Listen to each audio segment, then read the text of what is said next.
તમે લોકોએ carbon fibre નામની વસ્તુ ક્યારેક સાંભળીતા હશે, પણ હવે એ ક્યાંથી આવે ને ક્યાં આજની તારીખમાં ઇસ્તેમાલ થાય ને એ તમને ઘણીવાર નહીં ખબર હોય.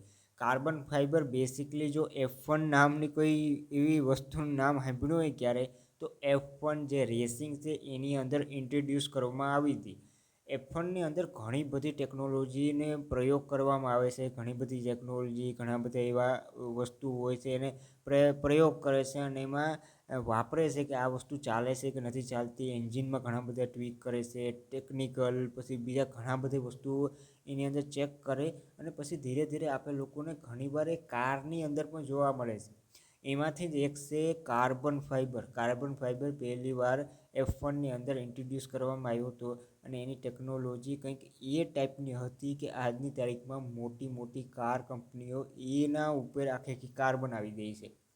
કાર્બન ફાઇબર બેસિકલી એક એવું મટીરિયલ છે જે વધુ લાઇટ હોય છે અને સ્ટ્રોંગ પણ એટલું હોય છે. હવે કારની અંદર શું હોય છે કે જો તમે લોકો વધુ મેટલ એની અંદર નાખી દો ને તો પછી એ કાર થોડીક ભારી થઈ જાય. કાર ભારી થઈ જાય એટલે એ વધુ સ્પીડમાં ચાલી નથી શકતી. હવે કારની અંદર જો તમે પ્લાસ્ટિક નાખી દો તો 200-300ની રફતારમાં જ્યારે કાર જતી હોય ત્યારે બોનટનું બધું ઉડી જાય છે, કેમ કે કાગળિયા નીચે એકદમ ફરફર કરતું ઉડી જાય તો બહુ હલકું હોય, મજબૂત પણ ના હોય. તો એ માટે કાર્બન ફાઇબરને ઇન્ટ્રોડ્યુસ કરવામાં આવ્યો હતો અને કાર્બન ફાઇબર આજની તારીખમાં F1માં નહીં પણ તમને ફિઝિકલ જે માર્કેટની અંદર કાર જોવા મળે છે એની અંદર પણ જોવા મળે છે આપણે. અને કાર્બન ફાઇબર હલકું પણ હોય અને મજબૂત પણ એટલું હોય.